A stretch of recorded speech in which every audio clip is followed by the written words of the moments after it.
So now I've started recording, and so now just let everybody know, everybody that's on, and you all probably all know me anyways, but my name is Gilbert Floyd. I'm the HMIS System Administrator for Eastern Carolina Homelessness Organization. And as I was saying, this is the HMIS 2017 data standards changes. I said there's not been many changes from last year to this year. Like I said, most of the changes have been from removal of some questions and assessments and just changes in terminology within HMIS.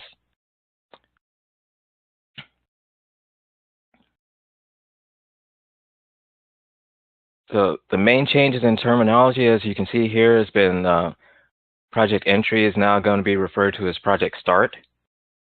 Transgender male to female is now going to be called trans female, and in parentheses, male to female. Transgender female to male is now going to be referred to as trans male, and in parentheses, female to male. Doesn't identify as either male, female, or transgender is now being referred to as gender nonconforming. And residential move-in date is now going to be referred to as housing move-in date.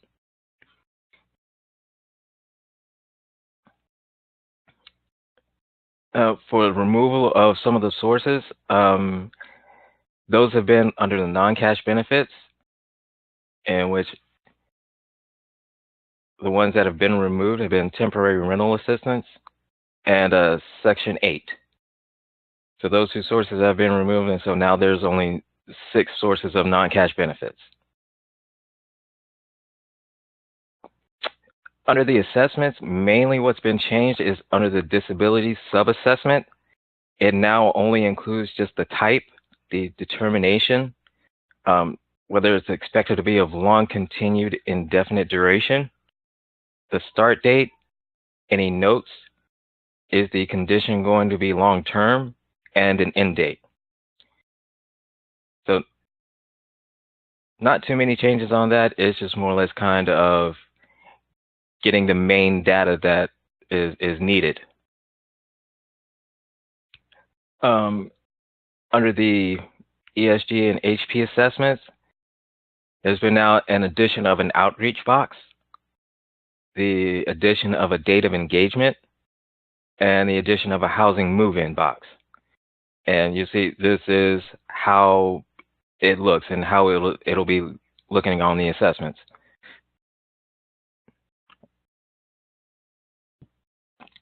Excuse me. SSVF, the residential move-in has been replaced by housing move-in, as is what I said earlier about the terminology in HMIS being changed. The number of visits to an emergency room, that question has now been retired. Approximate number of nights in jail/prison in the past year, that question has also been retired as well. The approximate number of nights spent in an inpatient medical facility in the past year, that has now been retired as well.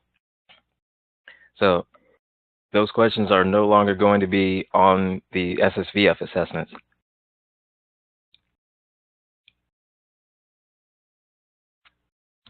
And under the PATH assessments, the housing status, that field has now been retired and will no longer be in use. And there's now been an addition of a client, a case manager contact information box, in which this is how that box will look, which allows you to essentially add contact information on how to get in touch with the client.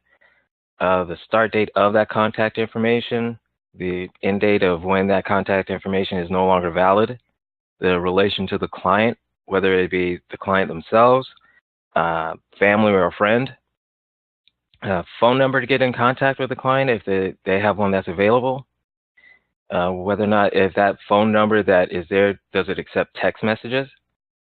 Because you have some people that that don't answer the phone, but they do respond to text messages beforehand. And an email address if if the client has an email address that's available.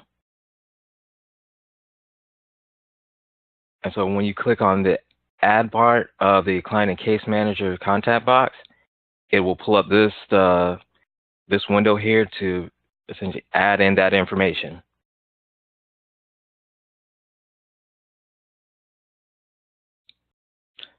For RHY, it's the same addition of the client and case manager contact box. So like I said, start, end date, relation to client, phone number, whether or not if it accepts text messages, and the email address if they have one available. So over here you click add, and just like that, it pulls up this sub-assessment to fill out that information.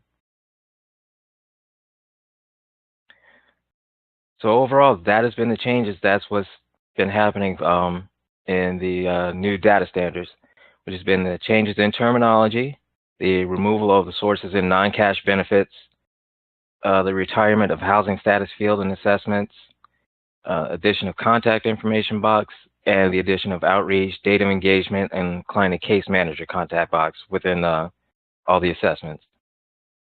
Well, not all of them, the ones that I went over. So now, at this point, I am going to unmute everyone, and so if anyone has any questions, then I will answer them to the best of my ability.